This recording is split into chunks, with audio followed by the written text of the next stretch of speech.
Good morning, everybody, and welcome out to Board Game Breakfast on the Dice Tower. I'm Chris Yi. I'm Wendy Yi. And hi there, I'm Eric Summerer. Eric is a repeat host, and that is because Eric has graciously accepted the offer to become the permanent co-host here with us on Board Game Breakfast. It's 2025, baby. New year. I refuse to leave. Yes. New year, new Stuck breakfast. with me. New Eric. No, you're the same Eric. No. We replaced guy. him on the cruise with a more efficient model. Oh, this is the online model? It's a smart model. You're part of what did you call it? The Orbi Mesh Network? Yes, that's just how I'm getting internet to my computer. But yes, the Orbi Mesh Network. Yeah. It's like the Dice Tower Network, but meshier. I had never heard of a mesh network before until this morning, and so now I'm more educated. Thank you, Eric Michael Summerer, co-host of Board I'm Game trying Breakfast. to figure out what turns it into mesh. Like, can you put it over the top of you to hold in fish? Yes, if you get the right upgrade settings, yeah. Oh, okay. I like that, yeah.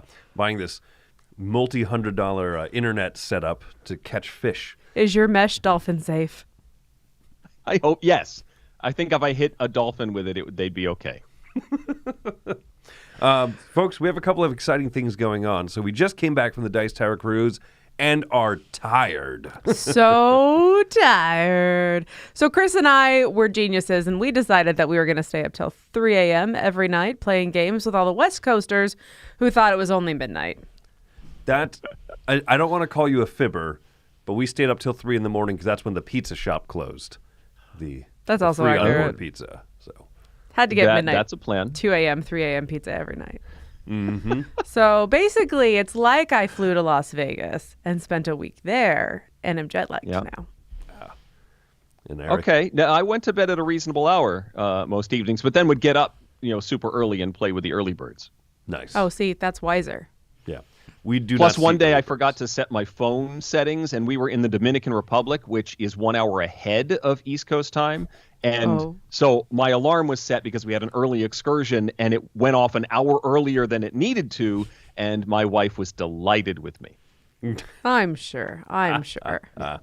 We'll be putting up a vlog from the cruise of all the the kooky adventures and stuff that we went on and everything. Give us a little bit of time All for the that. cookie adventures, because there were definitely cookies on board. there were And a there lot were of adventures with cookies. If you want to join us and you weren't able to make it to the cruise, registration's still open for Dice Tower West, which is coming up in March, Dice Tower East in July. So we'd love to have you join us for one of our gaming conventions. And there's something exciting happening this Thursday, Wendy. I'm very excited. Our Gamefound is opening up. I still want to call it Kickstarter because I feel like the word Kickstarter is the Kleenex of the tissues of the Kickstarters. The Kleenex of the tissues of the Kickstarters. But we are on Gamefound this year. So it's going to be opening up Thursday. We have a bunch of different rewards and stuff that we're excited for you. We have all of Tina's new amazing cryptid art, which I'm really excited about. Look how cool we look there. It's like Arkham investigators and stuff. Yay. So anyway, yeah, you can go ahead and go down. You can follow the page ahead of time if you'd like to be notified when it launches on Thursday. Plus, that is good for us. It's like when you thumbs up a video. That's good for us because the internet said so. Yep. So, That's a thing. That's what we're going Glad with. the internet tells us what to do. And speaking Sure. of, And you can tell us what to do in the chat. I mean, we're not going to necessarily listen to you, but when we get to the top 10, we might. So we will have to. We'll Yeah. have to listen to at least one of you. Speaking of last year's Kickstarter backers and those who supported us, Eric Summerer, please go ahead and read off some names of those fantastic people who have supported us. we would like to say thank you to the Cook family. Do they Corey- cook? They must cook.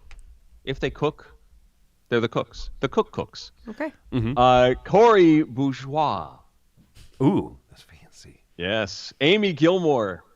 Still fancy. Steve _Zerk. That's the fanciest name yet. It has an underscore. That's his middle name. Like, that's legally his middle name. Ooh. Anthony Jacobs. Mm-hmm. Joshua Chambly. Ooh. Jennifer and Brian. It could be any Jennifer and Brian, or it's all Jennifer and Brian's. I think it's all Jennifer and Brian's. Thank you, Jennifer and Brian, for supporting all Jennifer and Brian's together in the universe. Jennifer's und Brian's. Und Brian. Vesuvius Media, the entire company. Love it. John Green, Princess Peyton. So I don't know if that's two people or if John Green is Princess Peyton in disguise. The Princess of Peyton, I think. Yeah. This is a secret identity situation. The Woolridge family, specifically Peregrine and Julep Woolridge.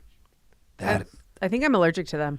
I think that is the swankiest set of names I've ever heard read off. The Woolridge. Yeah, they definitely come from old money. Peregrine Woolridge. Or that could be the pets. Maybe it's the family and Peregrine and Julep are their parakeets. I don't know. That could be it. You're right. Also, Jay Scatterwhite. Love it.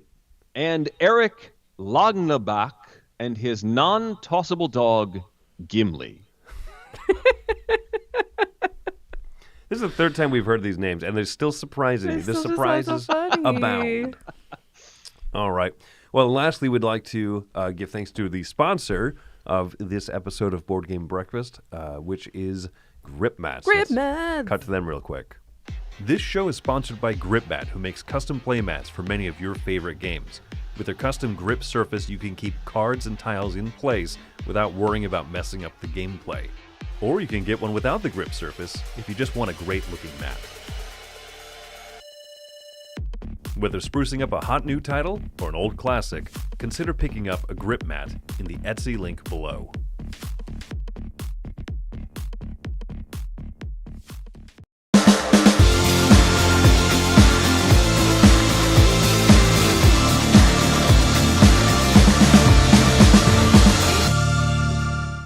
All right, so we are on to eye catchers. This is where we share something that is just interesting in general nerdom or specifically board gaming. So I'm choosing specifically board gaming today. Okay. No general nerds allowed. And my pick today. What is it? Strictly ballroom. Strictly board gaming. Yes, strictly board gaming. My game today is La Patisserie Rococo. I don't actually know if that's how you would say it, but I did the little R thing that French people do. So it's basically perfect. So this is by Eagle Griffin, and this is in the Rococo time frame, the Rococo world. But instead of being dressmakers, we are going to be competing La Patisserie people. We were going to be making fancy desserts, basically. And so we are going to have to make that choice of, do we want to sell those desserts to get more money so we can make more desserts? Or do we want to send them to fancy events so that they can get notoriety and we can get notoriety? What's interesting is this was actually, when we were looking it up, it was previously, what is the name of the game? Cookie something. Oh no, where did it go? Yeah, I got it right. Don't worry. You got it right there. Yeah, yes. We'll embarrass him. Show me Cookie Champion, Chris. La Patisserie Rococo looks so nice and classy, right? It fits right in with that Rococo Deluxe line. Cookie Champion. Bam! Look at that cover. So this was. I want to the play same this design. version. Yeah, I don't know what happened. I like that little rainbow cake. Oh, the Hershey Kiss cookies. I never like those that much. There's too much big old chunk of chocolate in one spot. And I prefer it. I'd prefer a mesh network of chocolate in my cookie. I think my brain looks at that and wants that, but I think I agree with you. The chocolate chips are better. These don't look that fancy of desserts, but the Rococo one looks amazing. So I guess this was it was on Kickstarter last year, but didn't quite succeed. Yeah. Is that what it looks like? Yeah, Eagle Griffin pulled this campaign, redid the artwork, and put it in the Rococo line, because from the beginning, this is the same designers, and it's like a slightly faster version of Rococo. It is. So it still has the deck building where you're trying to get employees into your deck, and those employees can do specific things. So it really makes sense in the Rococo world. It is that lighter version, so it's supposed to be around 90 minutes. Yeah, it's not. I mean, the board is not as pretty as Rococo. No, That's a little sad. But it's one I'm excited about. I'm very curious how it's going to play out. This version seems far more sedate than Cookie Champion. I think Cookie Champion looked like action. There was a lot of action. This doesn't seem like a lot of action. It looked like a food fight. That's It looked true. like Iron Chef. Yeah, that was to Yeah. Iron Chef what this is to Great British Bake Off, right? There we go. I like that. I'm trying to figure out why the board is green. Oh, probably because it's fancy park party or something. They're baking in a tent. I assume this is like some fancy outdoor event. True. I'm guessing That's probably what that is. guessing the player areas are your kitchens, which should be indoor for health regulation reasons, and then your garden party. Have you never been to a barbecue? They cook outdoors. Yeah, that's barbecue. Nothing counts. You could rub dirt on the barbecue, and I'd be like, still clean, baby. Yeah, those look like tables. Those big long brown things. But yeah, so that is La Patisserie. All right. Well, I'm going to go next here, which, that I like that pick a lot. I'm very curious to see this one. But I'm going to be mentioning something a little bit different here. This is less a specific board game, more of a board gaming event. So as I mentioned at the beginning, Dice Tower West is coming up in March in our hometown of Las Vegas. And Taylor Reiner from Taylor's Trick-Taking Table is putting on a one-day event within Dice Tower West. So it's an event within an event. And it's going to be called Game Market Vegas. So this is a bit inspired by something else that Daniel Newman put together at PAX Unplugged this last year, which was the Indie Game Market Night, Indie Game Night Market, where these are unpublished games. These are people who have like hand-produced or like Game Crafter kind of made their Like own single print run kind of things. Yeah, exactly. The games only exist pretty much in a form being sold at this one night of the convention. At the one at PAX Unplugged apparently had a just phenomenal attendance. All of the people who set up booths there sold out of all their products. Small print runs, of course, 100 or less, and many of them having, I think, quite a bit fewer, but still for people to see something fresh and different. So Taylor Reiner, Taylor's Trick-Taking Table, is putting this, leading it together, and he has the sign up here. So if you want to either go to it, it'll be the night of March 8th within the convention hall at West, or if you want to exhibit at it and just sell one of your own just kind of indie games, you can go ahead and do that, sign up for it. Here's the restrictions and stuff. You can upload Says minimum files. copy of 20 games. Yep. So anyway, I found this to be really cool, and I'm happy to see more stuff like this happening, and I'm excited that it'll be happening at one of our conventions, one of my favorite conventions, probably my favorite that doesn't take place on a cruise ship. Excellent. There you That go. sounds like a lot of fun, especially for treasure hunters who are looking for small, cutting-edge games. Yeah, exactly. Mesh network games. Yeah, we're just going to run with this, aren't we? Yes. Run Exactly. it into the ground. You got to run it into the mesh. Goodness. So I get to talk about, we had an argument because I think we all wanted to talk about this selection. Not really. And I claimed it as the new guy. You let me have the gimme. And we're going to talk about Finspan. Yeah, we definitely were like, you take it, Eric. You take it. We don't want it. This was announced while we were on the Dice Tower cruise. None of us have played it yet, so we're talking completely about just reactions to what they've shared so far and that sort of thing. Finspan is the third game in the Spanogy. It's a trilogy of games. This is not designed by Elizabeth Hargrave, just like Wormspan was not, but she was a producer on the game. This is, you just scrolled away, Chris, but that's fine. I was going to read the name off the screen. It's David Gordon and Michael O'Connell are the designers.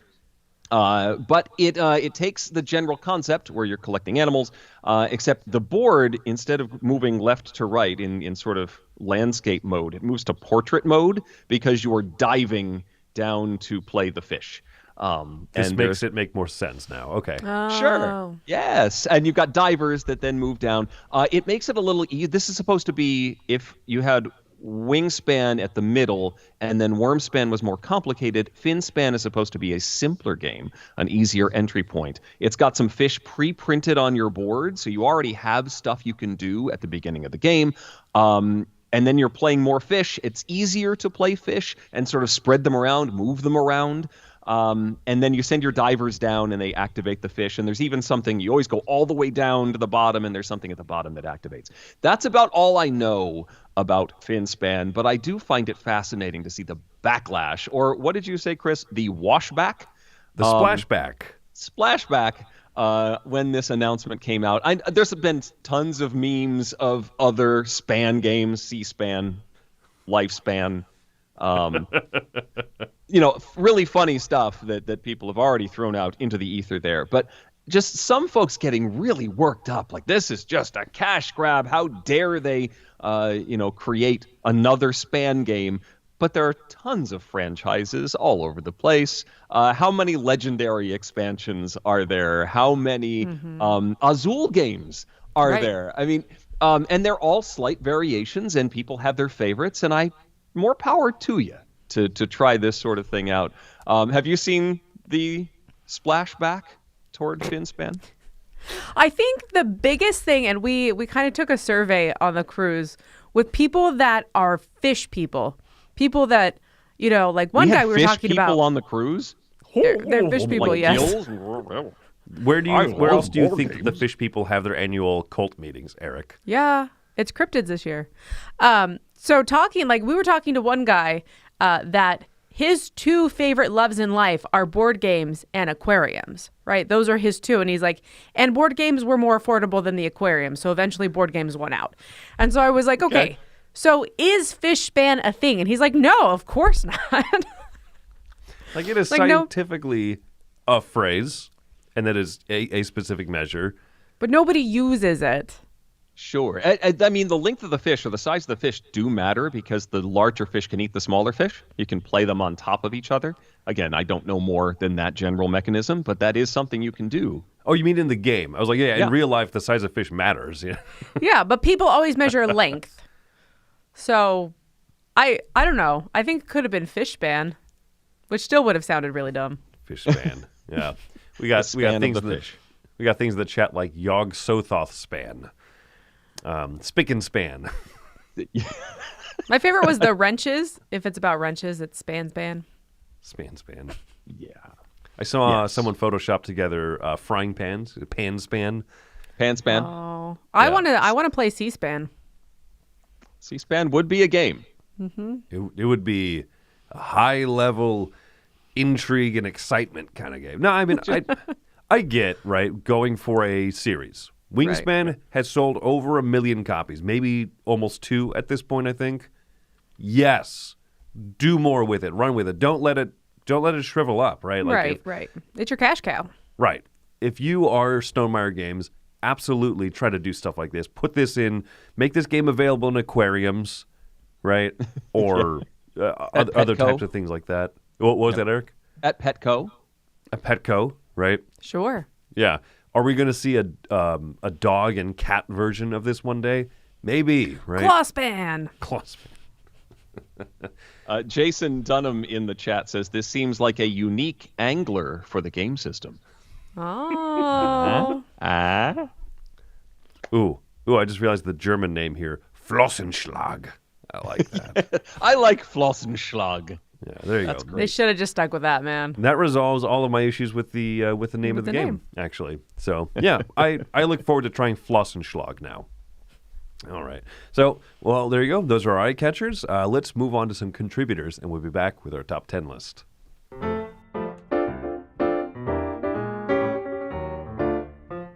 Hi, it's Tarrant. And Stella from Maple University. Today we have Riverbed Hunt, and this is a social deduction game where you basically mostly in groups and trying not to refill your rolls and trying to collect the resources you want. Yes, it's a hidden role game, and you're all playing as tritons, these little sea creatures here in the river. And the river is a grid of face-down tiles with various treasures or sometimes little actions on them. And each turn you'll take an action and they might let you look at the tiles and they might let you reveal them. And there's two main teams. There's one team which is looking to find kelp, and there's one team which is looking to find logs. And whichever one finds their required amount first will be the winner.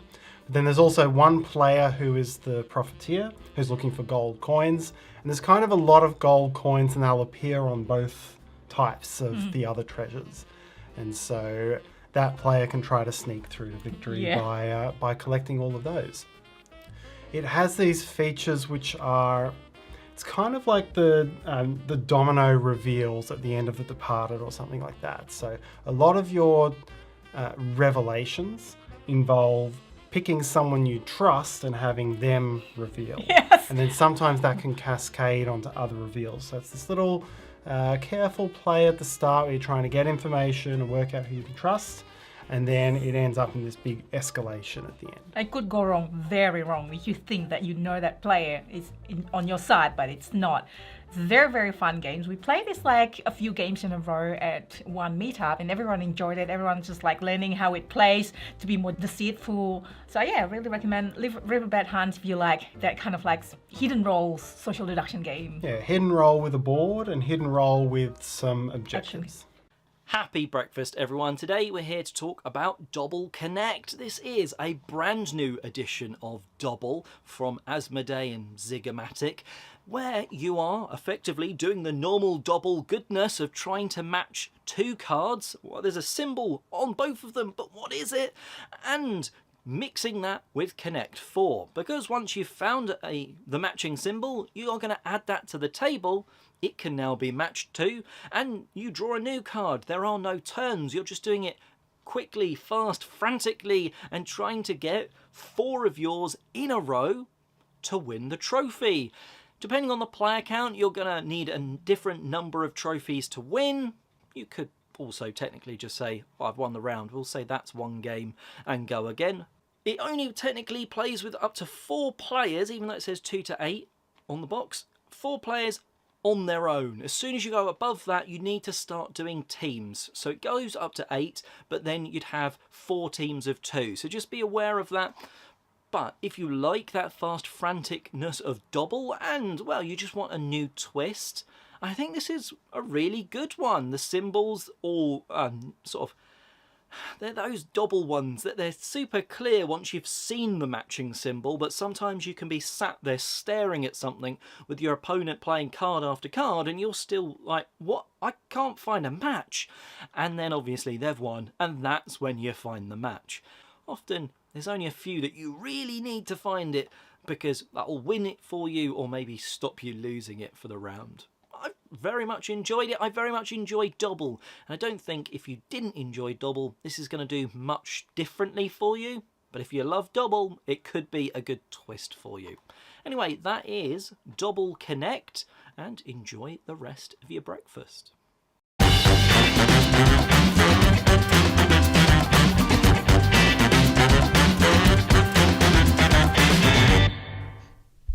I just love grooving to that music. Welcome to our top 10.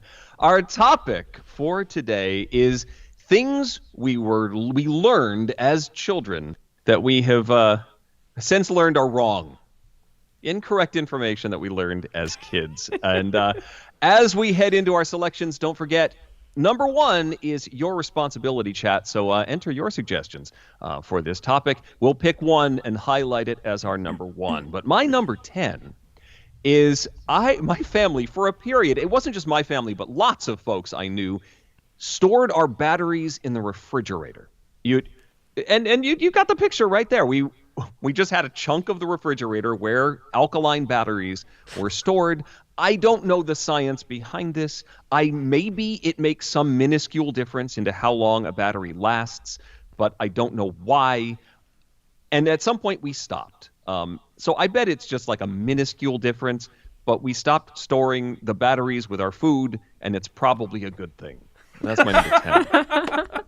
Oh, a little bit of battery acid as a condiment sounds delicious. Yeah, when it starts leaking out the side, it turns into that white solid. You can just little crunchy, yeah. Yeah, you just get a zester, right? And bam, you got your empowered beef stew. Bam Throat would cancer. be a word. Empowered. Yep. We as a society just kind of decided one day, like, this is probably hokum, right? I think batteries have gotten better with the introduction of the lithium ion, which I think is helpful. But also, batteries have gotten cheaper, I think. Like, I remember it was so expensive to get batteries before. That's true. It's just unnecessary now. That's why none of our kids' toys ever had batteries in it. It's just we couldn't afford it. Sorry, just play with your toy plane that doesn't make noise now. We 100% took all the batteries out of our daughter's toys before she got them as presents. Oh, nice. Yes. We're good parents. She never knew they made noise. She got smart thinking right there. Remember when she was old enough, like, Mom, I think this is a button. Does it do something? Like, crap, the scheme is off. It does not. All right. Is it you or me next? You're next. Number 9. What do you got up for me? Oh, yes, made up words. So my mom is just a goofy person. She mispronounces things. She comes up with funny stuff. So growing up, I genuinely was afraid to use the word zit and booger because I didn't know if they were real words or not. I didn't know if it was just something that my mom was like, I'm going to call it this thing. Yes. Yeah. And here's the thing. If you know Wendy's mom in the least bit, you would understand, right? Like that. She's the kind of person. She's super punny. She's like Eric times 100. Whoa. Yeah. Yeah. Imagine 100 Erics. Just in a room. Yeah. Cool. Turned into a for a long time, I thought I had made up the word cyborg. I just thought that those were syllables that meshed well together. Like whenever we just have leftovers for dinner, like just whatever's in the cupboard, I said that was called cyborg surprise because I thought cyborg was a funny word that I made up. It took years for me to learn that cyborg is actually a term and a real thing and has nothing to do with dinner. And if you had cyborgs for dinner, it would be weird. How is this not on your list proper? I know, right? Oh, that's well, amazing. it's because he wasn't taught it wrong. He just No, that was my fault. He invented it he wrong. just invented a word that already existed and gave it the wrong. That's called a malapropism. Yes. I don't know. And doctors can get sued for that. That's fair. Yeah. All right. Moving on to number 8. My pick here is that I thought that there was definitely a more intensive cool down procedure for the usage of toaster ovens. So when I would make my cheese toast as a child, I had heard at one point, I got the signals crossed, that you had to leave the door of the toaster oven open or else it wouldn't cool down. If you had closed it while it was still hot, I don't know what I was expecting to happen. The laws of thermodynamics would no longer apply, and that sucker would stay hot for 8 hours or more. So I just thought, oh, this is the cool down thing. This is what you do. And then one day after like 2 years, my brother's like, why do you always do that? I wonder if your mom was like really annoyed. She'd like come to set something down. She's like, oh my gosh, why is the toaster oven always open?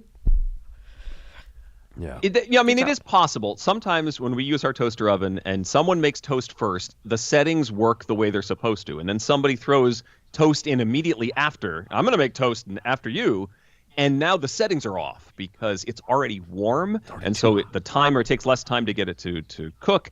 And that can mess things up. So occasionally, if you know someone's about to use the toaster, maybe leaving the door open to get it to a normalized temperature more quickly isn't a terrible idea. I think, Chris, you were a pioneer. I was a pioneer. I was also putting my batteries in the garbage disposal to see if that would help, keep the charge up.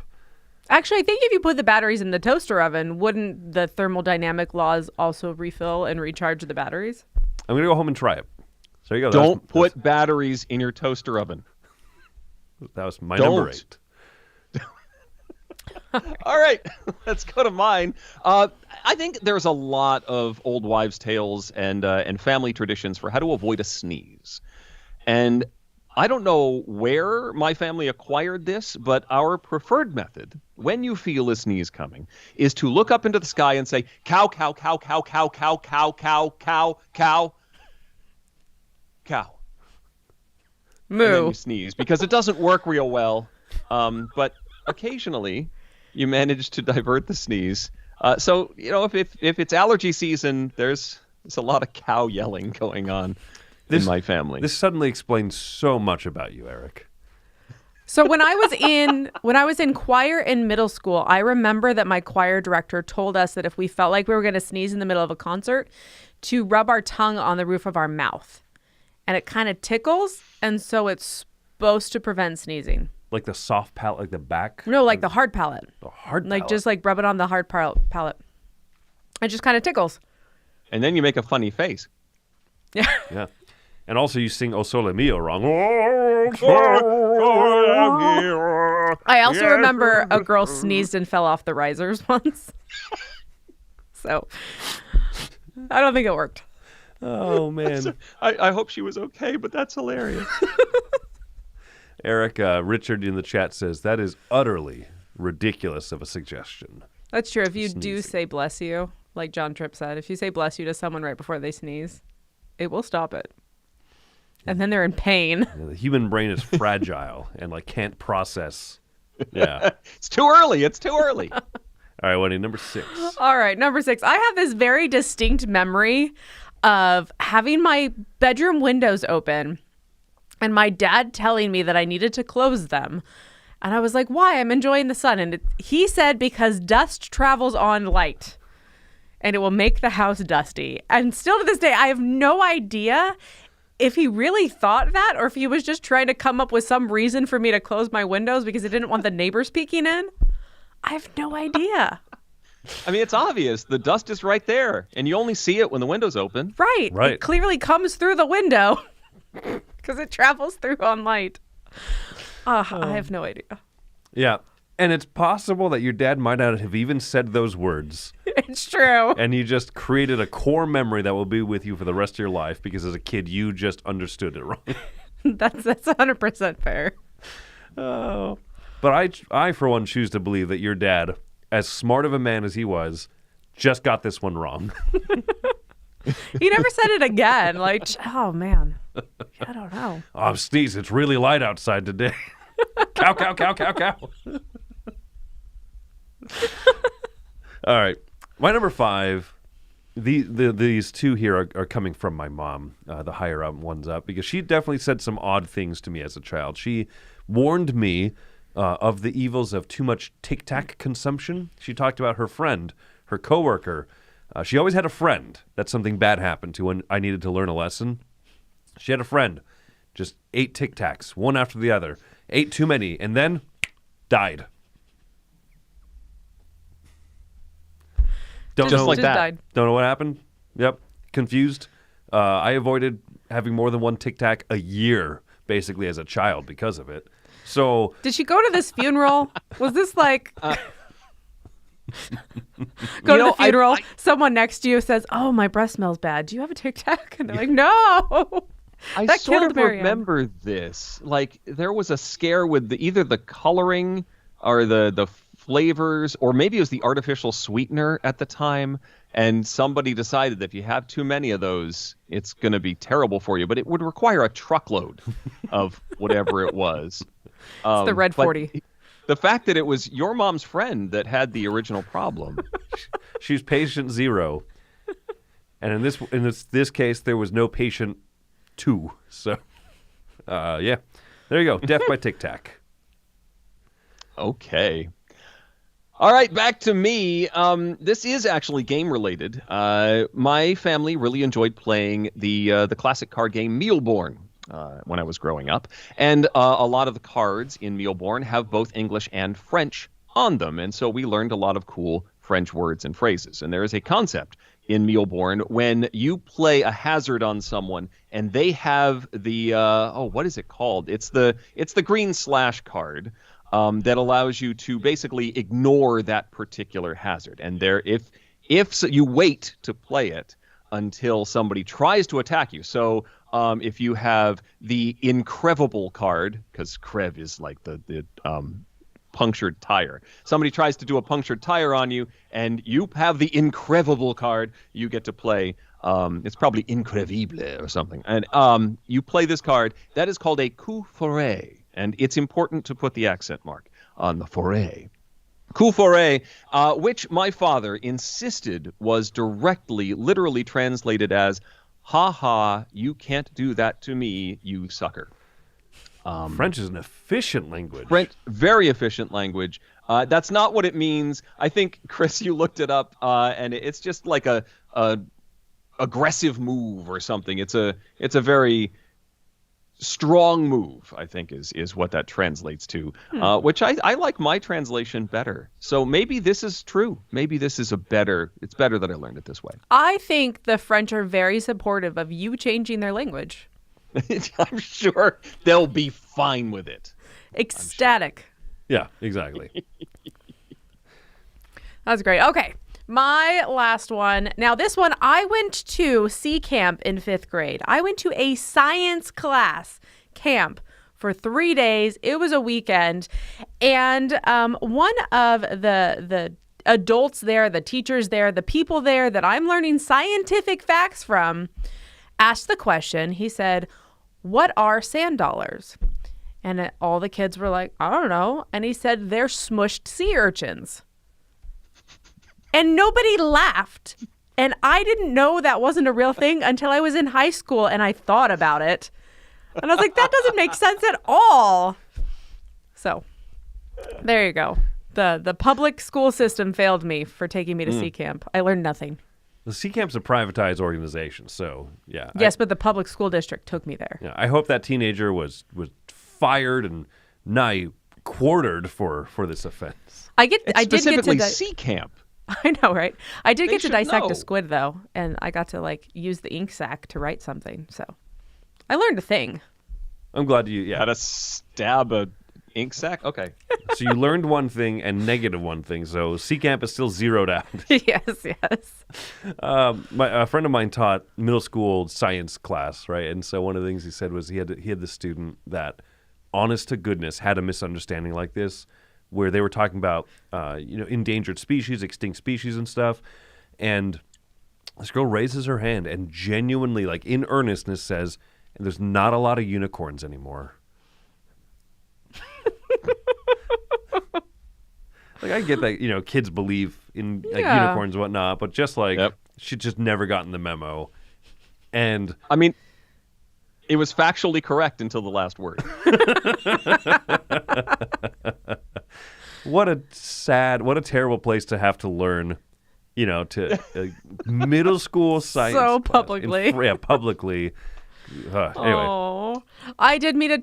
Never mind. I'm not going to say that. I don't want to ruin anything for the children of the world. I'm done. All right. So I'm going to give my number 2 here, and Eric is going to be picking the number 1 from the audience live chat. So my number 2 here. My mom said these words to me. They stuck with me. They resonated with me. It caused a new fear in my life. Right? Another friend of hers. She said, you pulled me aside one day very sternly and seriously, as if I was about to do this, said, "Christopher, never fall asleep in the backyard with a wet towel in your face." My friend did it, woke up blind. So What? yeah, never fall asleep outside in the sunlight with a wet towel over your face, because if you do, you will go blind. Have you ever done it, Eric? I can't say that I have. Well, good. That's why you're not blind. Have you ever had a friend who did it, Eric? There was that one guy, and he wore dark sunglasses for the rest of the... No, I don't. It's fine. Everything's fine. I have no clue where this one came from. You mentioned the Tic Tacs had some sort of grounding of a public panic. I have no idea where this one came from. I have no idea why she thought I might choose to do this one day. Just self-waterboard. But nope, no idea. And so, but it stuck with me throughout my childhood. I hope this never happens to me. May I never be sunbathing at the beach and someone comes, "Ooh." I wonder how long you have to sit there in her mind with this towel on your face. If your towel Seconds. is wet and you No idea. rub your face, are you okay? You're running the risk already. Is this a 30-minute, don't eat before you climb into water kind of thing? Oh, that could have made this list too, yeah. Oh, yeah. Yeah. Oh, that classic. I always wondered where you would get the cramp. Because they always say, you get a cramp. And I was like, in my stomach? In my leg? Where is this supposed cramp supposed to come? I think it's supposed to be your leg, like you'll just seize up and you can't swim anymore because you're so busy digesting, your body can't process. That Pop-Tart. It'll be the death of me. It hasn't been 30 minutes. Oh, man. All right. And number one, Eric, do you have one chosen here? It's hard to choose because Mike Heller said that he was sure quicksand was a serious issue that we should all be concerned about. But that's not the one I'm going to select. I'm going to select Board Game Queens, who said turning the lights on in the car, like the reading light, will make your parents suddenly not be able to see to drive. Yes. Oh my gosh, where is that? Let's see if I can pull it up. But I was told it was right illegal to have that light on because it was a safety hazard. Okay. I mean, there is a certain amount of, if something's illuminated behind you and you can't see cars behind you as easily, but it's not blindness. It's more of a minor annoyance. And I think this came from parents who are just like, turn the light off. I really would prefer that I could see better out the back of the car. And they had to come up with this, it's illegal, it'll make me go blind, it's not good for my eyes, when really it's an annoyance. You know what the big annoyance is when you have those big trucks that just shine their light directly into your rearview mirror. Right. And you're like, excuse me, truck, I'm trying to drive with a wet towel over my face. Please be considerate. Oh, man. I got to get these batteries in the fridge before they go bad. That's fair. I have to get home. And run away from the dust that is traveling through the windshield. All right. Yeah, but if you have the windows closed, it's not a problem. Light. Good point. All right. Well, there's 10 things that hopefully you now know are not not correct. They aren't not incorrect. Let's go to contributors. Woo! This is a segment where we take a look at a board game based on an IP, and I tell you if the IP and the mechanisms match. Today we're looking at Oregon Trail, The Hunt for Food. So to start the game out, you have to start on an edge of a board, then you will roll a single die. This is kind of how many actions you have. So let's say we rolled and we got the 4. I could do 1, 2, 3, 4 away from where I'm at, and I could flip it over. It's a tree. It's nothing that I want. For another action, I could flip over another card, and there is an animal. Now what I'm trying to do is I'm trying to shoot the animal without anything in between. So let's say I have, a bison here and a bear. Great. I can shoot that by giving up one of these bullets. And it tells you what you need to do. Roll a 1 or 2 to kill the bear. From the bear you shot, you get 196 pounds. So I rolled a 1, which I needed, so I would gain this card. Now, if I wanted to shoot another one, and let's just say for argument's sake there was a tree in the way, I would have to get the tree out of the way before I'd be able to shoot down the bear. This game is interesting that it exists at all, because this is a standalone expansion that really fits in with the original game, the Oregon Trail. And this brings the hunting into the game. So you can incorporate this. So in the original game, when you go out hunting, it's kind of abstracted out. This would put like a little mini game inside of it. Or you can just play this game on its own. So do the IP mechanisms match? I guess a little bit. So does it show you the hunting aspect of the video game? Yes. Is it the whole Oregon Trail experience? No, but it is the hunting. And I think while this is a standalone expansion, you don't need the base game to play it. I think it works best as an expansion, incorporated into the base game. It does a fairly good job of bringing the hunting of food into it and the randomness and etc. that goes into that. So yeah, it nails this aspect of it fairly well. But the game itself, this is worse than the original game. This is bringing it down somewhat. So, no. The IP mechanisms match somewhat. It's not going to give you the experience of the full game, and it's awful on top of it. Avoid this one at all costs. The king is dead! The king is dead! The king is dead! The king is dead! Why? Why? What do we do? We should ask the wise man! Wise man! The king is dead! What do we do? Wise man! Wise man! The king is dead! What do we do? It's easy. Let's play the game and find out. Huh?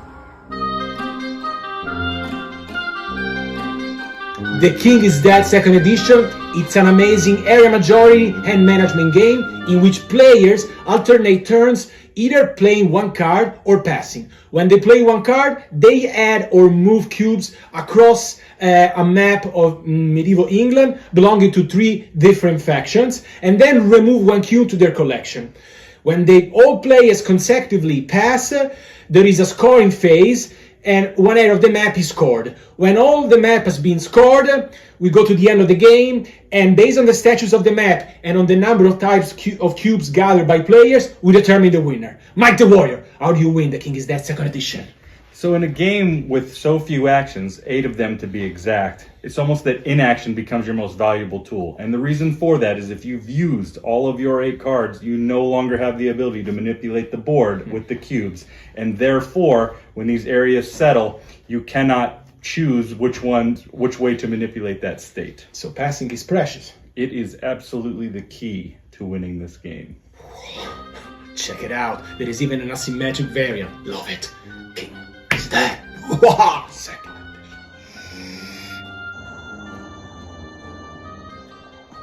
It's easy. Let's play the game and find out. Because I'm like, it's almost like somebody's like, what's up with that guy? He's awful to have him. We want Carl back. What we do here is go back.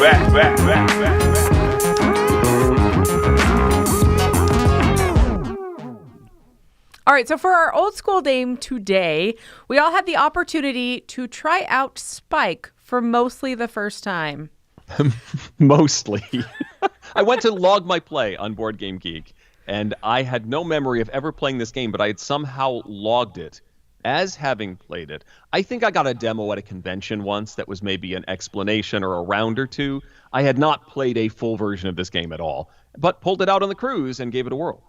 You know, I had that exact same thing happen to me with Bonanza, is I swore up and down that I had never played it before, and then it was on my BGG or my BG stats or whatever, so who knows? So Spike is it is a pick up and deliver route connection game. It has some Ticket to Ride feels where you are collecting cards, and those cards are going to be used to build your routes.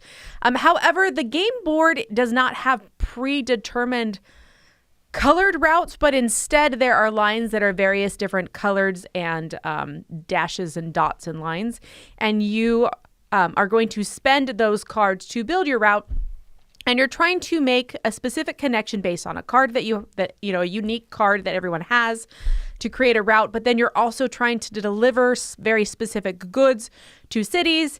And whenever you connect to a city, you're also going to look at the current stock price or current selling price of some of those goods, even if you are not delivering them. So there's a few different ways to earn money. Money is points at the end of the game, and you're trying to build those routes, but also pick up and deliver the main goods that you have on your routes. And your score track markers are choo-choo trains. Of course they are. As is the train that is actually the train that you move around on the board. Yeah, but it feels less cool to say that your train is a train, but your score marker is a choo-choo train. That's fun. That's theme right there. I love that there is an action that is just start moving your train.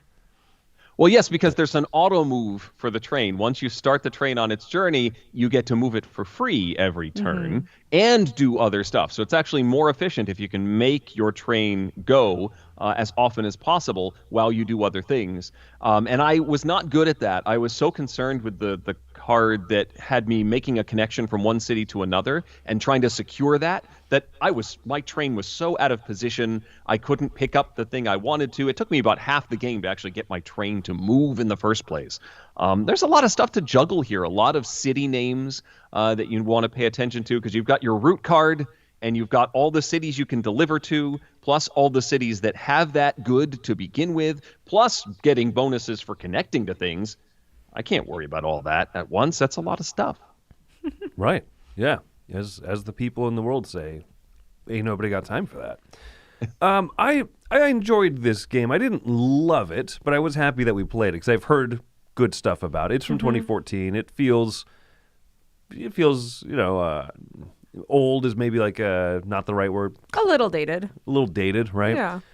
But I mean, overall, I think this whole system is neat, right? Like all the orange tracks are lines that go in the same direction. All the blue ones go the opposite direction, and it's not a bad system. It's also very forgiving, where you can play other train color cards as different ones, but you just have to play like one extra.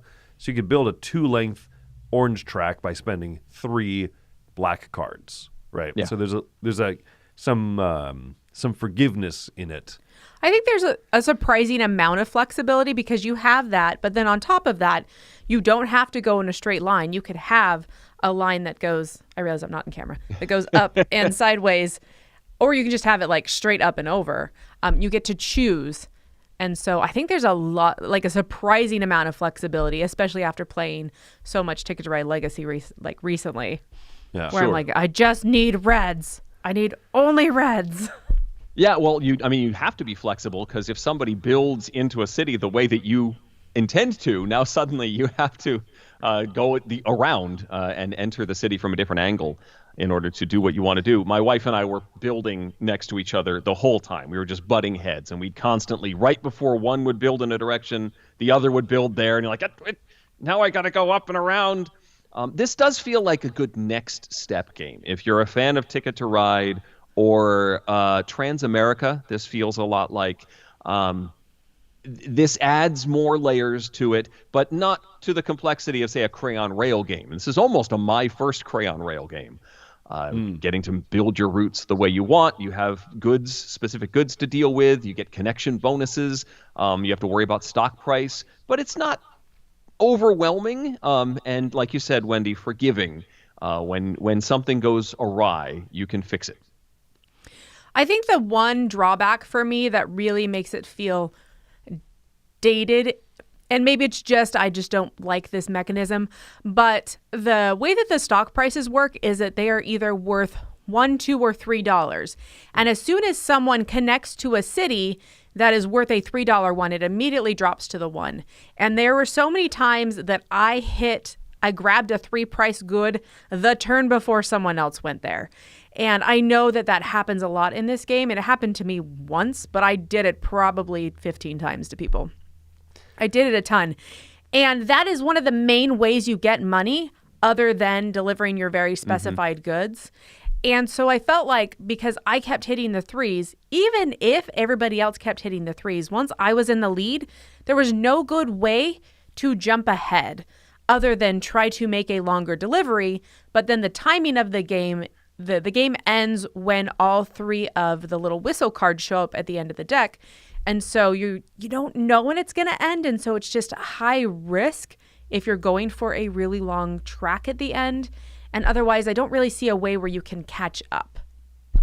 Yeah, it's one of those things I think that I prefer when the price difference or like the bonus difference is not from the strongest to the weakest 3 times as strong, right? $3 is 3 times as much as you're like, well, I need to build in that city anyway.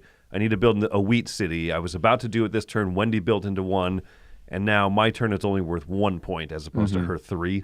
You know, it feels a little strong. I prefer like 5 to 3, and you just bump up the points elsewhere a little bit, so you still feel incentivized. You know, but that's maybe that's modern, soft, squishy Chris talking.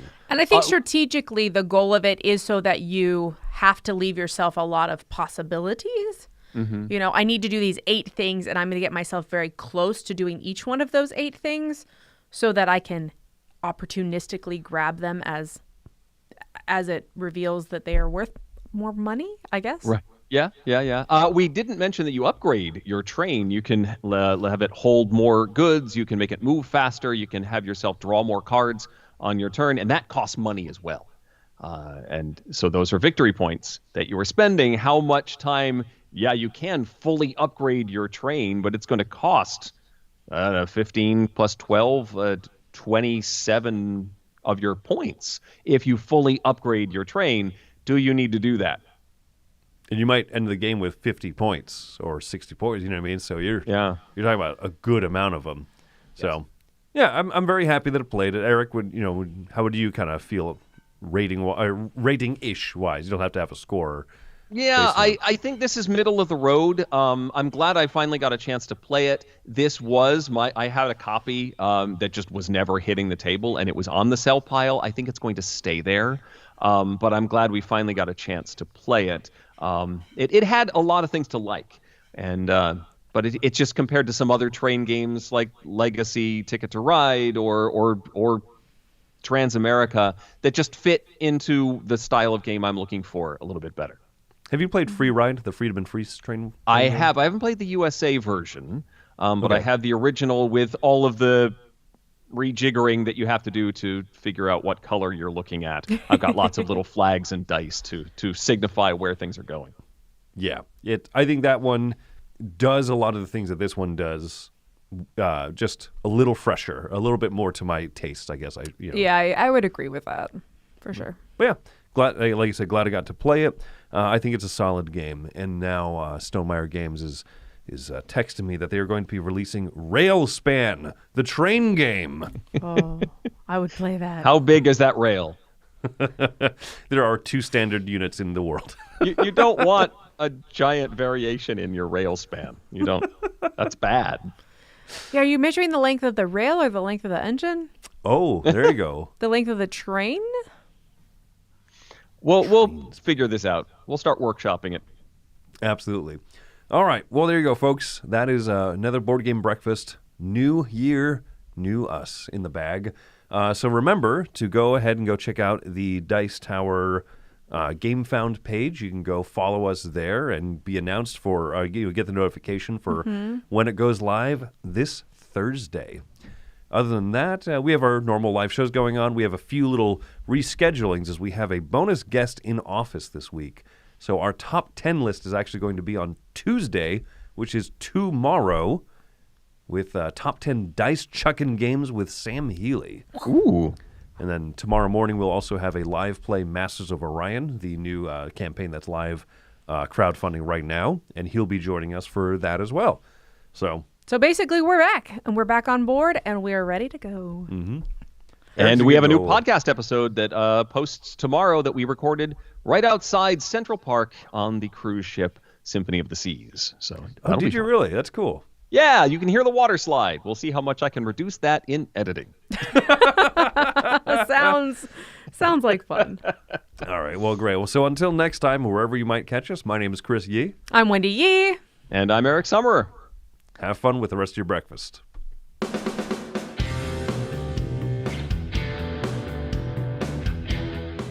Hey everybody, thanks for watching this video. If you liked this review or whatever you just watched, wasn't it amazing? Check out our channel, Dice Tower. We have all kinds of things. We review games, we do top 10s, we play games live. It's all about board games, but especially the people who play them. Check out Dice Tower YouTube channel.